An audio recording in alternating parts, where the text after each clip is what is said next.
సింగరేటి నిరంజన్ రెడ్డి తెలంగాణలో ఉద్యమంలో కీలకంగా వ్యవహరించిన నాయకులు.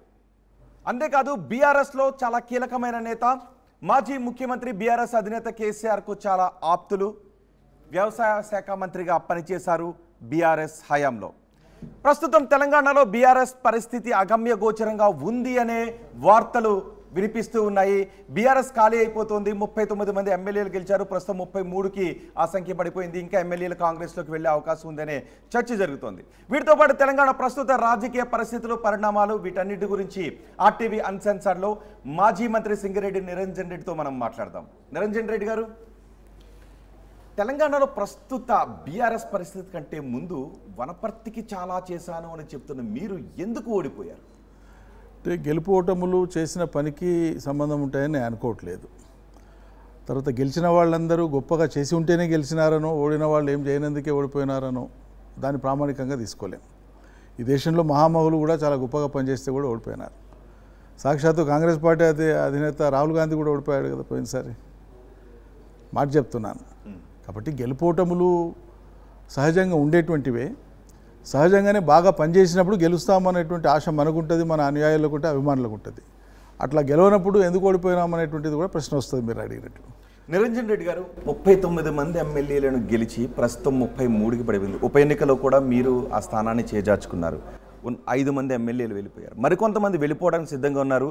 బీఆర్ఎస్ ఎల్పీ కాంగ్రెస్లో విలీనమైపోతుంది అనే చర్చ జరుగుతుంది. అది తాత్కాలికంగా వాళ్ళు కొంత ప్రయోజనం పొందుతున్నామనేటువంటి భావన కల్పించవచ్చు ప్రజలకు. కానీ ఎప్పుడు కూడా ఎన్నికైన ప్రజాప్రతినిధులు ప్రజలకు ఒక బలంగా ఉంటారు తప్పిస్తే వాళ్ళే ప్రజాబలం కాదు. ప్రజాబలంతో ఎన్నికైనటువంటి వాళ్ళు ప్రజాప్రతినిధులు ఎప్పుడైనా సరే, ఏ పార్టీకైనా ఏ ఉద్యమానికైనా కూడా. కాబట్టి ప్రజాప్రతినిధులు ఎన్నికైనటువంటి వాళ్ళు పోతే ఆ ప్రజాబలం అంతా వాళ్ళు ఎంబడి మూటగట్టుకొని పోయిందనేటువంటి భావనకు మనకు గురి కావాల్సిన అవసరం లేదు. గతంలో చాలా చూసినాం మనం ఉత్థాన పతనాలు. ఇవాళ మాకు 39 సీట్లు ఉన్నాయి. మీరు అన్నట్లు 4-5 ఇప్పటికే గోడ దాటినారు. 1.8% మాత్రమే డిఫరెన్స్ ఆఫ్ ఓట్స్ అధికార పార్టీకి మాకు. కానీ మీరు ఈ దేశంలో చాలా రాష్ట్రాల ఎన్నికలను మీరు పరిశీలిస్తే, ఉదాహరణకు మనం పక్కలే కింద ఉండేటువంటి తమిళనాడు తీసుకుంటే 4 సీట్లు 5 సీట్లు మాత్రమే వచ్చిన జయలలిత ఏకపక్షంగా మళ్ళీ డిఎంకే 5-6 సీట్లకు పరిమితమయ్యేటట్లు గెలిచి వచ్చింది. కరుణానిధి గారు కూడా 3-4 సీట్లు మాత్రమే ఉన్నటువంటి పరిస్థితులలో మళ్ళీ జయలలితను 4-5 సీట్లకు పరిమితం చేసి ఆయన ఏకపక్షంగా మొత్తం సీట్లు గెలిచినారు. కాబట్టి 39 ఉండేటువంటి మేము మా సంఖ్యాబలము ఈ గణాంకాలు, దేశంలో ఉండేటువంటి గణాంకాలన్నీ కూడా దృష్టిలో పెట్టుకొని ఆలోచించినప్పుడు మాది చిన్న బలం కాదు అని చెప్తున్నాను అట్లా వాదించేటువంటి వాళ్ళకి. 2, అంతిమంగా ప్రజాక్షేత్రం ప్రజాబలమే. ఒక్కో ఎన్నికల్లో ప్రజలు ఒక తీర్పు ఇచ్చినారంటే అది శాశ్వత తీర్పు కాదు, అది ఒక ఎన్నిక తీర్పే. మనందరికీ తెలుసు ప్రజాస్వామ్యంలో 5 ఇయర్స్. ఈ 5 ఇయర్స్లో బహుశా భారతదేశంలో ఒక రాష్ట్ర ప్రభుత్వం ఏర్పడిన తర్వాత ఏ రాష్ట్ర ప్రభుత్వం అయినా, ఎంత నాన్ పర్ఫార్మింగ్ గవర్నమెంట్ అయినా, లేదా ఎంత బదనామైన ప్రభుత్వం అయినా 3 ఏళ్లకో 4 ఏళ్లకో చివరి 6 మాసాల ముందు తీవ్రమైన వ్యతిరేకత మూట కట్టుకుంటుంది. ఉదాహరణకు మా మీద వ్యతిరేకత వచ్చి ఓడిపోయినామంటే 10 ఏళ్ల పరిపాలన, 9.5 ఏళ్ల పరిపాలన. కానీ వాళ్ళ రాష్ట్రంలో ఉండేటువంటి కాంగ్రెస్ 3 నెలలు తిరగక ముందే అపప్రదన మూట కట్టుకున్నారు. అంటే 3 నెలలు తిరగక ముందు అపప్రదన మూట కట్టుకుంటే అనిపిస్తుందా, లేకపోతే రేవంత్ రెడ్డి పార్టీలోను పాలన పైన పట్టు బిగిస్తున్నాడని అనిపిస్తుంది? నేను వ్యక్తిగా చూడట్లేదు, కాంగ్రెస్ పార్టీగా చూస్తున్నాను. కాంగ్రెస్ పార్టీగా ఉంది తప్పిస్తే రేవంత్ రెడ్డిని చూసి రాష్ట్రంలో కాంగ్రెస్ పార్టీ గెలిచిందని నేను నమ్మట్లేదు. కాంగ్రెస్ వాళ్ళు కూడా నమ్ముతారని నేను అనుకోవట్లేదు. అట్లా రేవంత్ రెడ్డిని చూసే కనుక కాంగ్రెస్ పార్టీకి ఓట్లేస్తే మామూలు వాళ్ళు 70,000 80,000 మెజార్టీతో ఎట్లా గెలుస్తారు? నకిరేకల్లో వీరేశం 79,000 80,000 మెజార్టీతో ఎట్లా గెలుస్తాడు? రేవంత్ రెడ్డి 30,000తోనే ఎట్లా గెలుస్తాడు? మా బీఆర్ఎస్ అభ్యర్థి అలంపూర్లో ఉండేటువంటి విజయుడు గెలిచిన అభ్యర్థి 35,000తో ఎట్లా గెలుస్తాడు? మాట చెప్తున్నాను మీకు. సంఖ్యాబలము, పడ్డ ఓట్లు ఇవే ప్రామాణికంగా తీసుకుంటే ఈ రాష్ట్రంలో రేవంత్ రెడ్డిని చూసి కాంగ్రెస్ అధికారంలోకి రాలేదు. నిజం చెప్పాలంటే కాంగ్రెస్ గెలవడం కంటే బీఆర్ఎస్ ఓడింది రాష్ట్రం. బీఆర్ఎస్ ఆ కారణాలు మాకున్నాయి. ప్రజలకు కూడా మేము విశ్లేషించినాం, ప్రజలకు చెప్పినాం, మేధావులు రాజకీయ విశ్లేషకులు కూడా విశ్లేషించారు. రేవంత్ రెడ్డి గొప్పతనం ఏం లేదంటారు అక్కడ. తన గొప్పతనం తన పార్టీని నిలబెట్టేటువంటి క్రమంలో ఉండొచ్చు, కానీ మొత్తం ప్రజాక్షేత్రం మొత్తాన్ని మలిపిన గొప్పతనం ఆయనదని నేను నమ్మట్లేదు. కాంగ్రెస్ శ్రేణులు కూడా నమ్ముతున్నాయని నేను అనుకోవట్లేదు. ఏంటి కాంగ్రెస్ అపప్రద మూట కట్టుకుంటుంది అంటున్నారు? ఏ ఒక ఉచిత బస్సు తప్ప ఏ ఒక్క హామీని అమలు చేసినారండి వాళ్ళకి?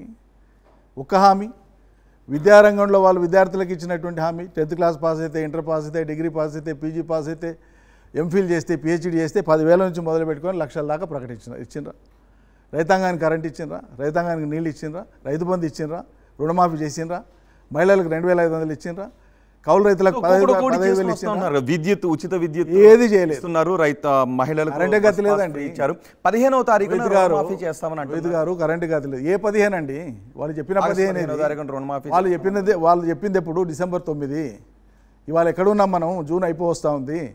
7 నెలలు పూర్తయి 8వ నెలలకు అడుగు పెడుతోంది ప్రభుత్వము. 5 ఏళ్ల కాల పరిమితి ఉన్న ప్రభుత్వానికి 8 నెలల కాలం చాలా విలువైనటువంటిది.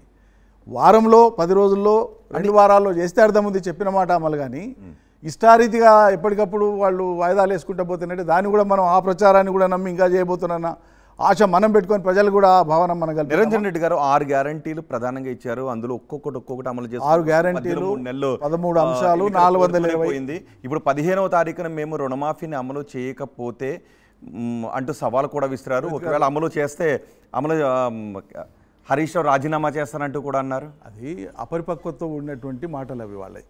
ఎందుకు చెప్తున్నానంటే మేము మాట్లాడింది ఏంది, హరీష్ రావు గారు కానీ బీఆర్ఎస్ పార్టీ నాయకులు కానీ మాట్లాడింది ఏంది, మీరు 6 గ్యారంటీలు 13 అంశాలు 420 హామీలకు సంబంధించినవి మీ ప్రభుత్వం ఏర్పడడానికి కారణమైన మీ పార్టీ ఇచ్చిన అన్నింటినీ కనుక ఏకకాలంలో అమలు చేస్తే, రుణమాఫీతో పాటు మీరు చెప్పిన అన్నీ కనుక ఏకకాలంలో అమలు చేస్తే చేస్తాం, 15 ఆగస్టు చేస్తామని చాలా వీరోచితంగా చెప్పాడు.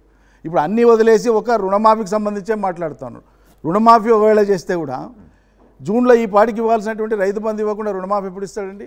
అదే రైతు బంధుకి ఇవ్వాల్సినటువంటి డబ్బులు కాలయాపన చేసి కమిటీ అని, సబ్ కమిటీ అని, క్యాబినెట్ అని, చర్చ అని దీన్ని ఆగస్టు దాకా లాక్కొని పోయి ఆగస్టులో దీనికోసం ప్రోగు చేసిన కొద్దిపాటి డబ్బుల్ని కొద్దిపాటి రుణమాఫీ ఇచ్చి ఇచ్చినాం అనిపించుకోనికే వాళ్ళు చేసి. ఓకే, మేము హామీలు అమలు చేయడానికి మా దగ్గర పక్క ప్రణాళిక ఉందని చెప్తున్నారు. బిఫోర్ దట్ నేను క్వశ్చన్ అడగాలనుకుంటున్నాను. ప్రసాద్ కూడా మిమ్మల్ని క్వశ్చన్ అడగాలనుకుంటున్నారు. బీఆర్ఎస్ తన సభ్యులను ఎలా కాపాడుకోబోతోంది?